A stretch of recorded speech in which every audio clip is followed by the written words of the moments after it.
sommes très contents d'être là ce matin et nous voulons un peu discuter encore.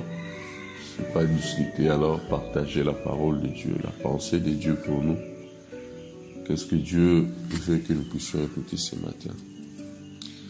Nous serons dans un texte connu, une histoire très connue même, très courante.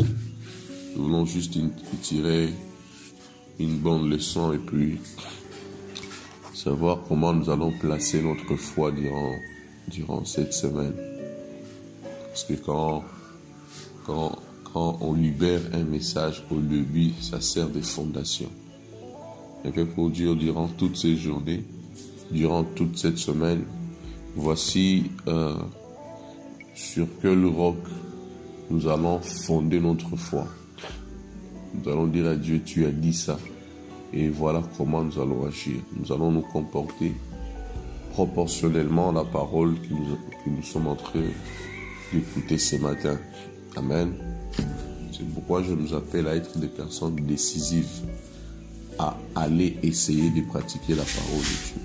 Alors, déjà, nous sommes bénis ce matin. Si nous sommes bénis chercher Dieu, alors écoutons la pensée de Dieu dans notre vie. Nous sommes dans Matthieu chapitre 14. Nous sommes dans Matthieu chapitre 14.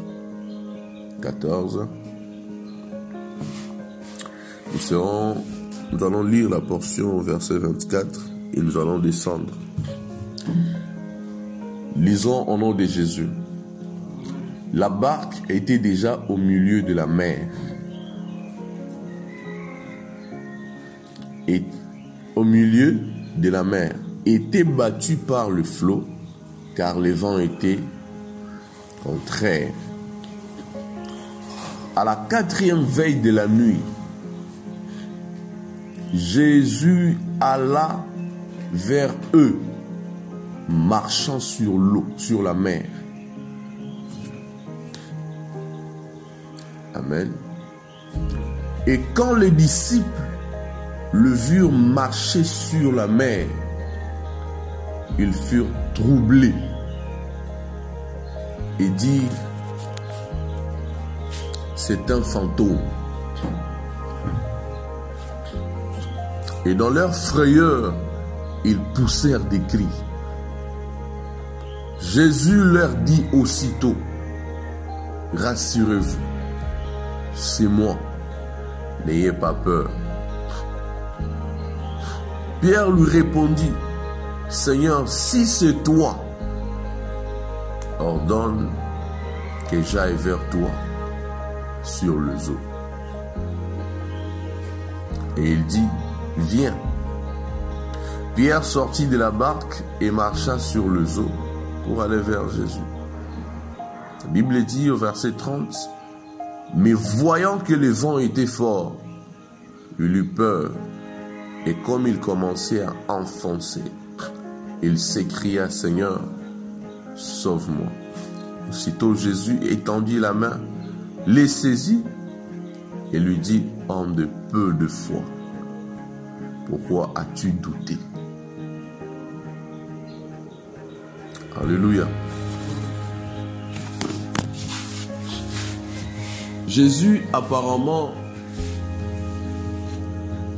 il avait encore un petit problème de foi avec ses disciples. Le disciple, il pouvait croire à ce que Jésus soit puissant. Mais il y a des choses qui ne supportaient pas de voir. Ils étaient dans la barque. À la 4e veille de la nuit, et pouf, ils voient un gars venir vers eux, marchant sur l'eau. Et tous ont crié. La Bible dit qu'ils ont eu peur. Pourquoi? Ils ont vu Jésus dans une autre dimension de lui. Quelquefois, ou toutes les fois, que Dieu a voulu se révéler aux hommes dans une autre dimension de lui, les hommes l'ont appelé Satan. Écoute, ça n'a pas été les hommes, le païen, les gens de l'extérieur. ce sont les disciples qui ont appelé Jésus fantôme. Nous avons toujours tendance à croire que non, ils ont appelé Jésus Belzéboul. Those are outsiders. Ce sont les gens de l'extérieur qui ont appelé Jésus Belzéboul. Mais à un moment, quand Jésus voulait révéler une autre dimension de lui à ses propres personnes, à ses intimes, les intimes aussi ont dit, ah, tu ne peux pas être tout ça. Tu es fantôme. Un peu pour dire, les hommes ont conçu une idée en eux telle que tout ce qui nous dépasse, ça ne peut pas être ça. Et nous lisons ça avec le disciple. Il croyait que Jésus pouvait ressusciter les morts comme tout simple prophète. Il croyait que Jésus pouvait faire des miracles. Et ils étaient prêts à marcher avec lui parce que Jésus, les choses que Jésus faisait, ça semblait être normal en Israël. Mais quand Jésus a voulu révéler une autre dimension de lui, ils n'ont pas supporté ça. J'ai une question pour nous ce matin. Sommes-nous prêts à découvrir notre dimension de Dieu sans appeler ça la magie? Sommes-nous prêts à découvrir une autre dimension de Dieu sans appeler ça la sorcellerie? Ce sont les disciples qui ont appelé Jésus un fantôme. Les gens avec qui il marche, ces disciples qu'il est en train de former, que dire, de personnes qui devraient continuer l'évangile sur la terre après lui. Mais à un moment, ces gens réalisent que ça c'est fort. Il est tout puissant, le Jésus que nous servons. Et il peut faire de grandes choses. Nous devons être prêts à être surpris par la grandeur de Dieu. Sinon, nous finirons un jour par commencer à appeler Dieu un démon. Ce n'est pas parce que vous marchez avec lui pendant 3 ans que vous le maîtrisez. Ce n'est pas parce que vous dormez avec lui, disciple, que vous le maîtrisez. Il est la révélation de la toute-puissance de Dieu. Il peut toujours vous surprendre d'un moment à un autre. C'est pourquoi si vous croyez en ça, vous vous garderez de juger les hommes de Dieu qui font des miracles qui vous dépassent. Vous vous garderez d'apporter des préjudices dans la vie de ceux-là qui commencent à avancer dans une profondeur avec le Seigneur. Parce que ce n'est pas le fait que nous soyons ensemble pendant longtemps qui nous prouve qu'on est le même. On peut vivre ensemble pendant longtemps, pendant que Dieu a déposé en quelqu'un des compétences qui, une fois se mettent en exercice, ça va nous étonner. Ce sont le familier de Jésus qui l'a appelé fou. Vous vous rappelez? Les gens de sa famille ont dit, non, non, notre fils commence à perdre la tête. Dites-lui de venir. On est venu dire à Jésus, les gens de ta famille te cherchent. Jésus a dit, ma famille sont ceux-là qui font la volonté de mon Père, pas eux. Alléluia. Donc, vous allez vous rendre compte que ça devient un peu compliqué. La proximité avec les gens les trompe quelquefois. Ça fait croire aux gens que nous sommes le même par le fait que nous sommes proches. Ça fait croire aux gens que nos forces spirituelles sont le même, sont pareilles. Ça fait croire aux gens que Dieu a déposé en nous les mêmes choses, les mêmes compétences, nous sommes égaux. C'est faux ça. Nous devons être prêts à être surpris par la puissance de Dieu et ne pas tomber dans les pièges d'appeler ça la sorcellerie. Sinon, nous sommes en train de limiter Dieu. Jésus révèle une autre dimension de lui et les disciples disent non, on sait que tu peux chasser les esprits mauvais, mais tu ne peux pas aller jusqu'au point de marcher sur l'eau. Mais ok, tu es sûr que je ne peux pas aller jusqu'au point de marcher sur l'eau. Ok, faisons un test. Pierre se lève. Si ce toi ordonne que j'aille vers toi, marchant sur l'eau. Jésus dit viens. Et Pierre essaie de marcher, ça marche. Pierre a essayé de marcher et ça a marché. Mais pourquoi les disciples n'ont pas crié que Pierre est fantôme? Pourquoi il n'y a que quand Jésus a manifesté sa puissance, qu'on l'a appelé fantôme? Mais pourquoi les restes des disciples qui sont restés dans la barque n'ont pas dit Pierre, toi aussi tu es fantôme? Non, non, non, vous deux là, vous êtes suspects.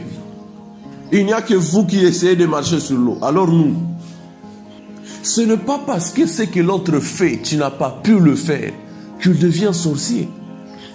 Ce n'est pas parce que ce que l'autre fait, tu n'as pas pu le faire, c'est qu'il devient satanique. C'est pas de la science occulte, c'est la sagesse de Dieu. Ça dépasse l'homme.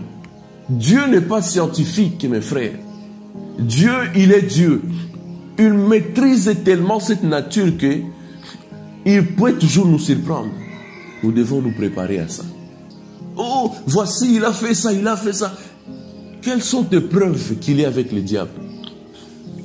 Parce que tu as peur? Parce que tu ne comprends pas ce qu'il fait? Le disciple n'avait pas compris par quelle formule Jésus peut marcher sur l'eau. Et ils ont eu peur. Ce n'est pas parce que tu as peur après une grande réalisation de quelqu'un que c'est une conviction qu'il est avec le diable. Oh, moi je suis en train d'avoir peur. En tout cas, moi je suis en train d'avoir peur. Les choses qu'il est en train de faire, moi je suis en train d'avoir peur. Tu as peur. Les disciples avaient aussi peur quand ils ont vu Jésus marcher sur l'eau. La peur que tu ressens face aux prouesses de quelqu'un ne sont pas un signal que Dieu te fait que cette personne vient de tomber. Que cette personne commence à travailler avec les mandats du diable. Oh, moi j'ai peur, je ne sens pas un courant. C'est quoi cette histoire-là? Dieu combat toujours la peur dans la vie de ses enfants. Et donc la peur n'est pas toujours un signe que l'autre a signé un contrat, un pacte avec le diable. Alléluia. Ce n'est pas parce que tu as peur que ça prouve qu'il est maintenant avec le diable. Nous devons faire très très attention avec ces sentiments. Alors voici, évitons de juger les gens. Évitons d'apporter des préjudices dans le ministère des gens. Ça ne nous regarde pas. Focalisez-vous sur ce qui vous concerne. Qu'est-ce que Dieu te demande de faire? Le craindre au quotidien et marcher en train de découvrir sa volonté chaque jour. Parce que le jour où tu exerceras aussi une puissance au-delà des autres, on t'appellera aussi fantôme. Tu ressentiras ce que Jésus avait toujours ressenti quand on l'appelait Beelzébuth.